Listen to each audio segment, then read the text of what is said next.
you guys, welcome back to my channel. My name is Heather and today I will be talking about all of the books I read in March.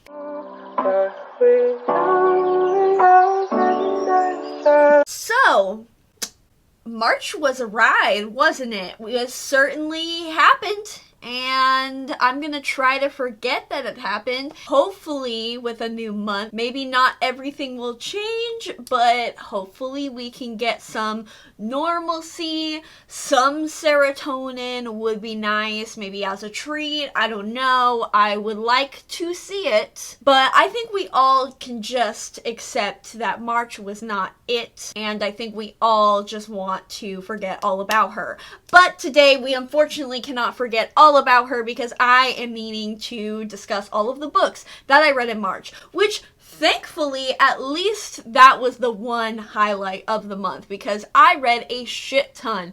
I read 14 books in the month of March. So the first book that I read was actually a graphic novel. I read Snow Glass Apples by Neil Gaiman. This is a Snow White retelling told through the perspective of the stepmother, and it has quite a little horror twist to it. I don't want to say much about it because it is a very short little fairy tale story. The art is absolutely stunning, and if I was rating it purely on the art, I would probably give it like a 4 to 5 stars. It was absolutely stunning, but the story itself is more like a 2.5, 3 star.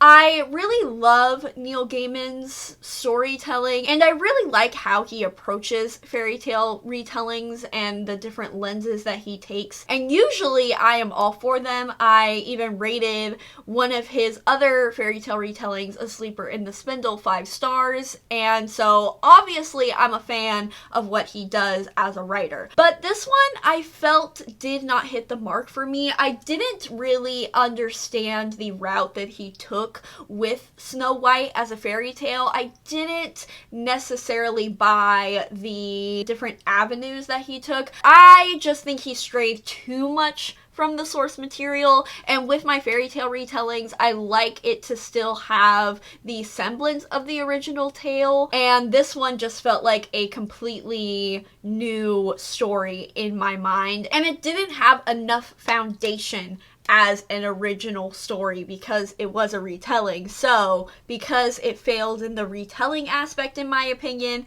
it just fell flat for me. And so that one was a bit of a disappointment for me, but because again the art was so beautiful, it was still an enjoyable experience, and it was still very creepy and very Gaiman-esque. So if you are a fan of his work, I would still maybe recommend checking it out. It won't cost you a huge amount of your time, so you might as well see if it's for you, but this one unfortunately was not for me. And unfortunately the next book I read was a bit of a disappointment as well. I promise that the month is looking up. I have some great reads in this month, I promise. Just bear with me while I get through the duds. Oh, I was so disappointed with this one because I read The Broken Kingdoms by N.K. Jemisin, which is the sequel to the Inheritance trilogy. It's the sequel to The 100,000 Kingdoms, which if you don't know, I have a full-length review. Go check it out. I really am proud of that review. So would love if you watched it, and so I could convince more people to read that book because wow, it's amazing. But unfortunately, the sequel, like often always happens to me, I did not enjoy. I'm one of those people who hate pretty much all sequels that I read. I know some people really love sequels and like second books are like their favorite books. I pretty much always hate them. So this unfortunately was not an exception. The Inheritance trilogy is a trilogy that examines a lot of like godhood and mortality and the relationships between humans and gods and demigods and just themes around that. The first book is a very wide scope story. It has huge stakes to it. It is very much much affecting the entire world that N.K. Jemisin has built.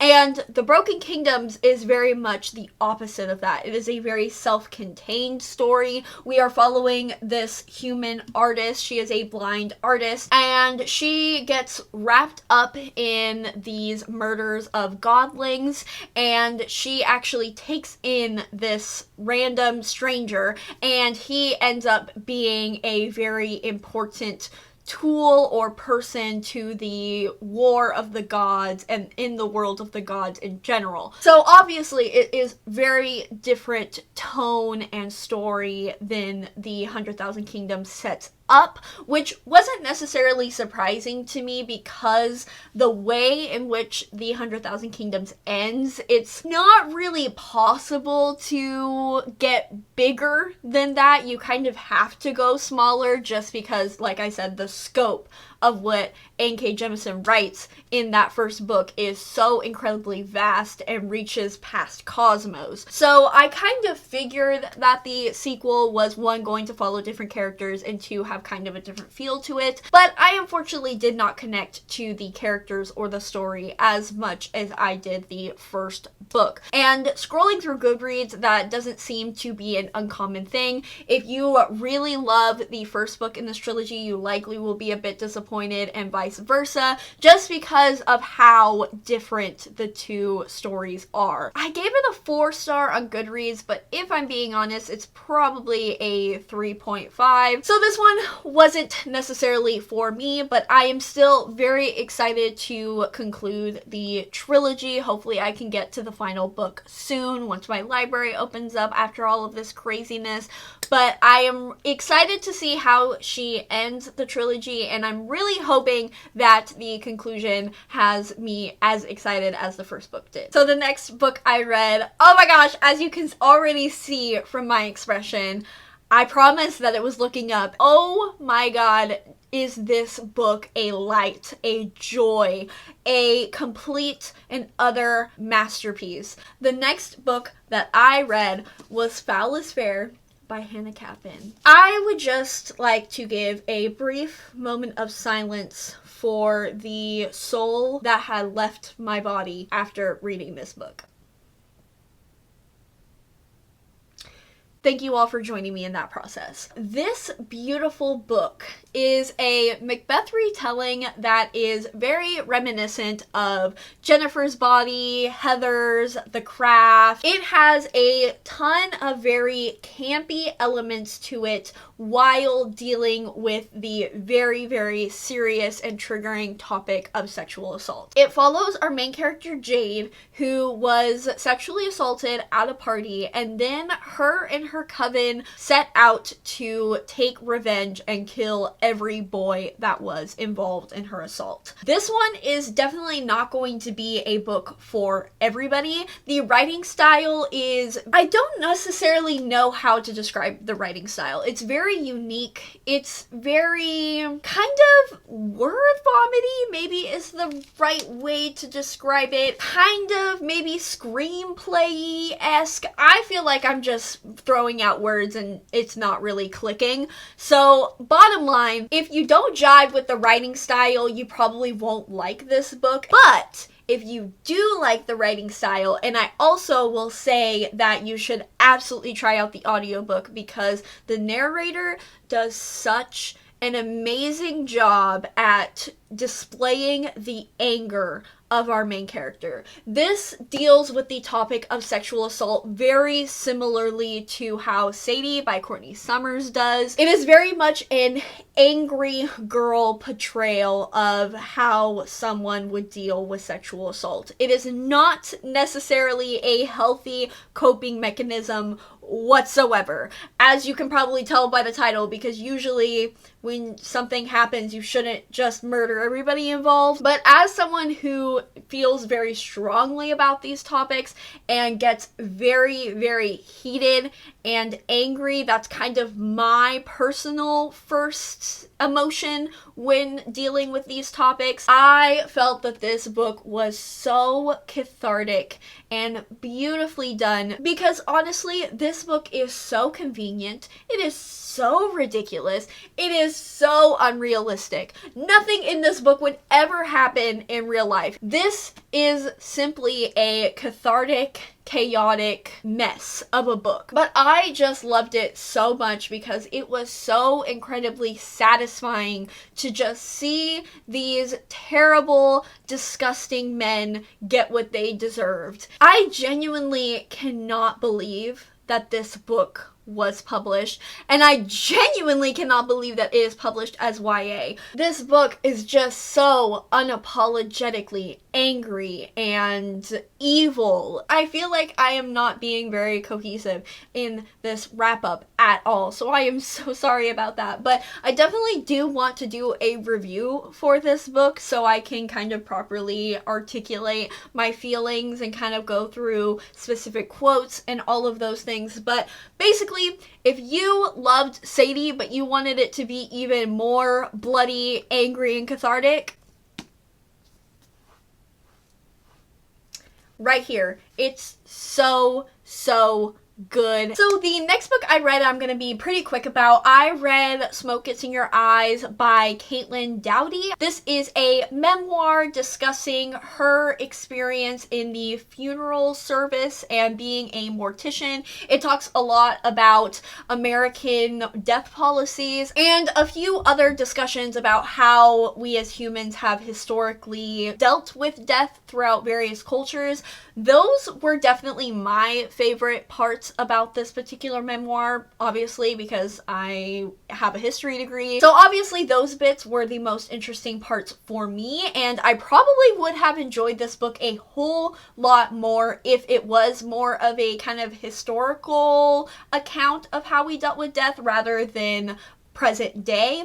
But that being said, that made it seem like I didn't enjoy this book. I did enjoy this book. I gave it a 3 stars. It was very entertaining the way that Caitlin Doughty really talked to the reader, and her narration style was very easy and conversationalist. So I did enjoy it and it was still interesting. It's just a memoir is not necessarily my go-to genre. It's not my go-to book. So I couldn't really rate it higher than the 3-star because in comparison to the rest of the books I read and in comparison to books that I would prefer to pick up than this. I hope that kind of makes sense. I've been kind of weird about rating books that are outside of my favorite genre because in comparison to my favorite genre, they're not very highly rated. But is it fair to compare books to my favorite genre, or should I rate them in their own genre? I don't know if I'm even making sense. I probably am not. Bottom line, I gave this a 3-star. If you're looking for an interesting memoir / nonfiction, I would recommend this just because it was very easy to get through. It was entertaining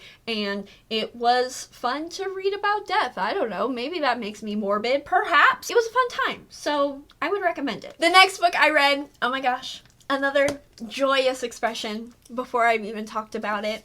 I read Her Royal Highness by Rachel Hawkins. This is truly a love letter to bisexual girls, and I never thought I needed that. I mentioned this in my Backlist Readathon blog, which is why I read this, that I have never been that person to need to see myself in book characters. Obviously, that is speaking from an immense place of privilege because regardless, I have always seen myself in books, at least in the form of white girls in literally any book that I've ever read prior to 2 years ago. But I am saying that in a sense of like, as a bisexual woman, I have never felt the need to see myself and be validated through fictional characters. Not that you are any less of a person if you need that validation through fictional characters or desire it at all. I personally just have always been extremely comfortable in my sexuality. I didn't think that I needed to read about a bisexual girl. But I read this and I was like, wow, crazy that books can make you feel seen. what a concept! Because our main character, Millie, is truly just going through bi panic for 200 pages throughout this whole book. We are following her as she goes to this abroad Scottish school, and she ends up being the roommate of the Scottish princess. And this book is so freaking adorable and cute and truly a serotonin wrapped package, because I was smiling and squealing throughout the entire thing. I'm not gonna lie, I kind of had a bit of low expectations going into this just because of how much it was being compared to Red, White, and Royal Blue, and I was like, there's no way any book could live up to Red, White, and Royal Blue. It's untouchable. But wow, I genuinely think that if you want a book similarly to Red, White, and Royal Blue, this really is it, because it had the romantic comedy aspect, it had the cheesiness aspect, it had the fun aspect. It was just so cute and adorable. And I said in my vlog that I didn't want to give this 5 stars because I was giving 5 stars too much recently, but you know what? Fuck that mentality. This is a 5-star read, and just because I have a lot of 5 stars recently, that's just a testament to my taste in what books I'm picking up, not that I am not reading critically anymore. So thank God I have moved on from that thought process, because what a bullshit reasoning was that, huh? This is a 5-star read. I absolutely loved it. I did want it to be longer. I did want more of the romance between the two, because they don't necessarily get together. Well, I guess they do get together, but I just wanted more kissing from this. So I wish it was longer, but for what it is, it was the most adorable shit I've ever read, and it really did make me feel seen as a bisexual woman. So, like, that's fucking cute, man. Speaking about feeling seen as a bisexual, I read Aristotle and Dante, Discover the Secrets of the Universe by Benjamin... I don't remember his last name, but here it is. I am so mad that it took me so long to read this book. I actually don't know if Aristotle is bisexual or gay. I'm actually not sure. I know that he is queer in some capacity, and as is Dante, because this is a romance between them.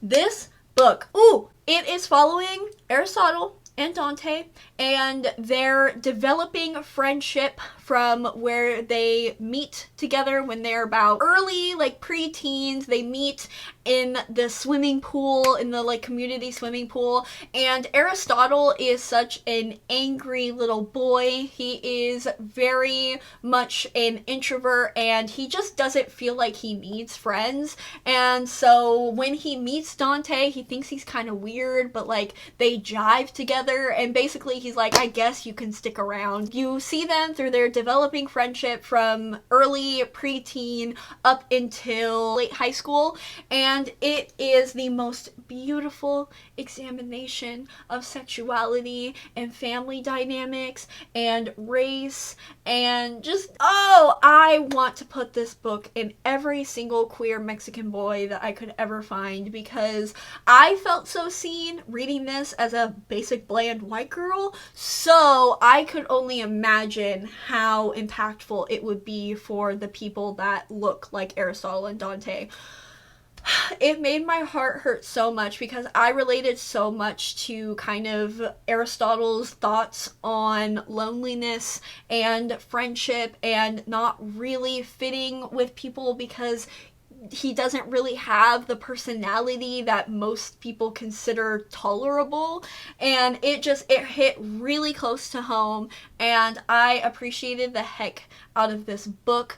It is a very slice of life story, and usually I say I don't like that and I don't like reading about it, but I loved this book. I love Mary H.K. Choi. Both of her books are very slice of life. What I mean by that is there isn't really a plot to the story. It's really just following these characters as they're kind of growing up. It's just done so well. The quotes in here are beautifully crafted, and I'm sure I don't need to tell you to read Aristotle and Dante. I am sure this is common knowledge, and I, for one, am the one who has been late to the party for decades now.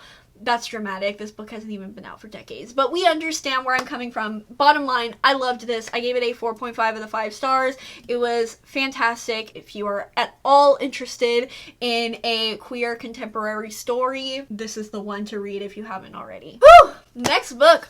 Oh man, I'm gonna get through this real quick because I don't really want to talk about it and I got a whole review on it. I read my most disappointing read of 2020, which was Crooked Kingdom by Leigh Bardugo. Yes, you heard it right. No, I did not like this at all. Yes, I am shocked as you are. Probably even more so because of how much I loved Six of Crows. This didn't need to exist. Don't understand the point of it. The plot was the most boring shit I've ever read. The characters did little to no growth in there, except for maybe a couple of them. Everything was half-assed. There wasn't really any development from the new characters that we met. If you want to see more of my detailed thoughts and actual points I made, trust me, I've made quite a few regarding this book.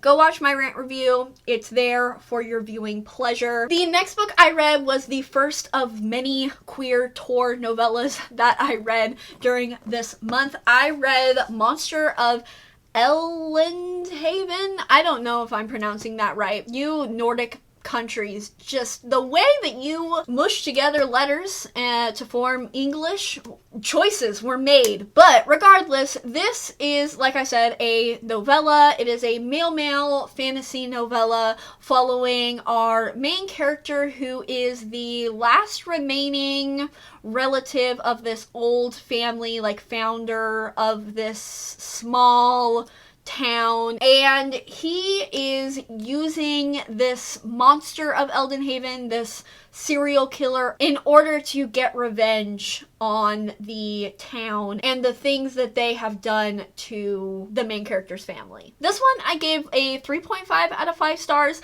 I did enjoy the atmosphere. I enjoyed kind of the discussions about magic and the magic system and all of that. I kind of enjoyed the discussions of capitalism. That is kind of an underlining discussion in this story. I also really enjoyed the dynamic between our two characters because they are very much an evil pairing, very morally gray, like I said, borderline evil, and I love a good evil diabolical couple. That being said, I just needed more from it. I just think it should have been longer, and that's pretty much it. If you are looking for a gory, gross, gay novella, it's here. It's waiting for you. The next book I read was another novella. I read The Seep by Chana Porter. This is following the world if aliens invaded, and these particular aliens feed off of happiness and joy and contentment. So it's kind of like a bit of Scythe, the Arc of the Scythe trilogy meets We Happy Few, the video game, if you are all familiar with that. So it's very much like the Thunderhead, where these aliens take care of every whim. There's no responsibilities, there's no obligations. People can just do as they want. And we're following our main character as she is definitely not satisfied with life. She doesn't feel like there's really any strong emotions or purpose to life. And we're actually following her through this grieving process because her wife decides that she wants to be kind of reborn again as a child. This novella deals with so much in 200 pages. I cannot stress that enough. We have discussions about capitalism and purpose and art and individuality and racism and just living and loneliness and grief and love and just so many things, and I could just go on and on and on. I would love to examine this book in a classroom setting because I just think you could do so much with it. Chana Porter, hats off to her because she did an amazing job. With that being said though, similarly to Smoke It's in Your Eyes, I am not a fan of sci-fi. It's just not a genre that I enjoy. And so although I see why this book is amazing and how it is objectively good, I still gave it like a 3.5 on Goodreads. But honestly, talking about it more, I think I will give this a 4-star just because of, like I said, it's just so incredible what the author has done with this small short story. Next, we have the cover horse pick for March, which was All the Sarsen Teeth by Adeline Grace. This is a story following our main character, Amora. She is the princess of this overall kingdom, and this kingdom is made up of 7 different islands. Each of the 7 islands have their own magic system, have their own culture, their own fashion, and Amora basically has to go on a quest to prove her worth to her people and discover this underlining rebellion and issue that has been going on under her nose. This one, I'm not gonna lie, it's a pretty basic YA story. It is definitely a debut. The writing is very much of a debut author. That doesn't necessarily bother me at all because, you know, that's kind of to be expected. An author only grows when they write more, but it definitely reads like a semi-trashy young adult movie that is set at sea and has kind of these pirate characters and the mermaids and all of that stuff. It was a fun adventure story with fun characters, fun banter, a morally gray female character who is very confident in her abilities, and it was fun. And it was very atmospheric. The highlight of this book is all of the aesthetics because, like I said, each of the islands have their own culture. They have their own representative gemstone. So the way the author describes the scenery and each of the different islands and all of the different places that we visit, oh, it was immaculate. And the best thing about this book, there were definitely issues with the magic system. That was pretty much my underlining issue with the entire book. I didn't really understand the purpose or the point of the magic, although I got the rules, but I didn't understand why the rules were there and the choices that the author made in her construction of the magic system. But like I said, if you go into this book thinking it's just going to be harmless fun, which it is, then I would say go for it and you would enjoy it. The next thing I read was The Sandman by Neil Gaiman. This was a reread for me. This is an extremely beloved comic / graphic novel, and we are following the Sandman, who is kind of this dream being. They're called the Eternals, so not necessarily a god, but for sake of language, basically a god of dreams. This follows the Sandman as he is captured at the very beginning and he eventually escapes and then has to go on a quest for his 3 tools of power, dreams, etc. This is one of the best comics, and the storytelling, the characters, everything about this comic is absolutely breathtaking, amazing, award-winning, gorgeous. If you are at all a comic / graphic novel reader, I mean, you obviously need to read The Sandman. It is not required reading, but it is so good and one of the best out there in addition to The Watchmen's. The things that Gaiman does with morality and power and dreams and death and just, it's so good. Please read it. I know I probably haven't given a really good description of this, but this comic is amazing and you should read it if you are at all interested in it. The next book I read was Prosper's Demon by K.J. Parker. This is another Tor novella. It is less than 100 pages, so I don't really know how to describe this book and what I should say and shouldn't say. We are following our main character, who is an unlikable exorcist. It's very much a Witcher Geralt dynamic where our main character, like I said, is very morally gray, very unlikable. He won't do anything if he isn't getting paid. The outside people don't like him, but they have to deal with him because he has authority and he deals with these demons, and he has to look for a certain demon that he has encountered throughout his entire life because this demon has framed him for murder. And there's also a discussion about art and the power of art as the strongest force in the universe. So we have religion and we have art.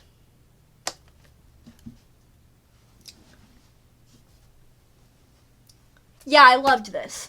I was 15 pages into this and I was so mad that this was not a full-length novel, because the religious system that KJ Parker has crafted in this short little novella was so interesting. Obviously, I loved the discussions of philosophy and art, and it ended in an amazing plot twist. So honestly, why is this not a full-length novel? I don't know. I would like it to be amended. I would like to get more from this, because if I got more from it, I probably would have given this 5 stars. But I really enjoyed this, and I highly recommend it, because what do you have to lose? It's less than 100 pages. Just read it. It's amazing. Speaking of amazing and just read it, I read The Dark Wife by Sarah Dimer. I am likely never going to stop talking about this book, because this is a female Hades and Persephone retelling, and I cannot tell you guys how many times people come onto my channel and ask me for Hades and Persephone retellings,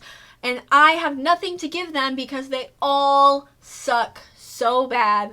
That was until I read The Dark Wife. I should have known that the lesbians were not going to do me wrong, and they were going to give me everything I wanted.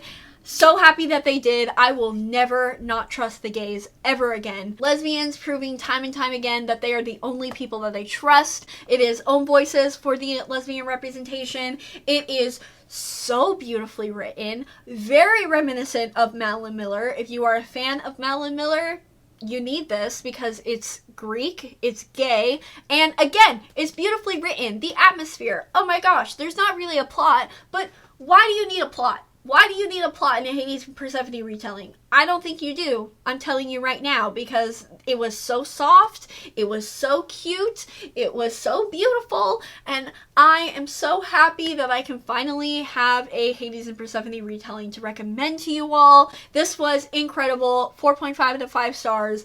Loved it. Please read it. It's another quite short read. It's only like 250 pages.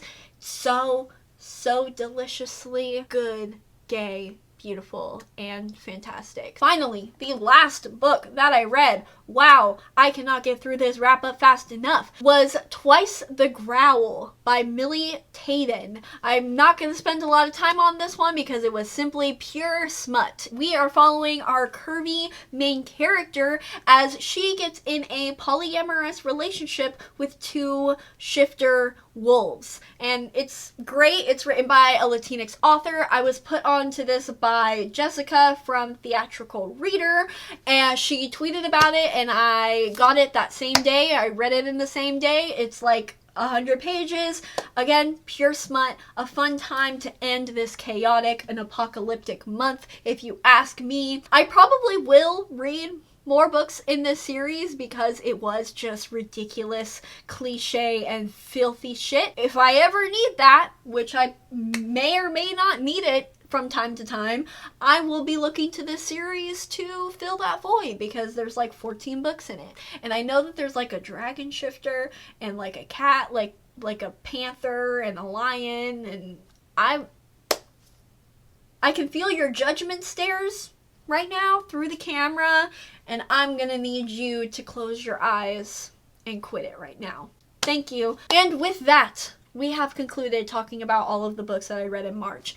I am really sorry that this wrap up wasn't as cohesive as I usually like to have them be.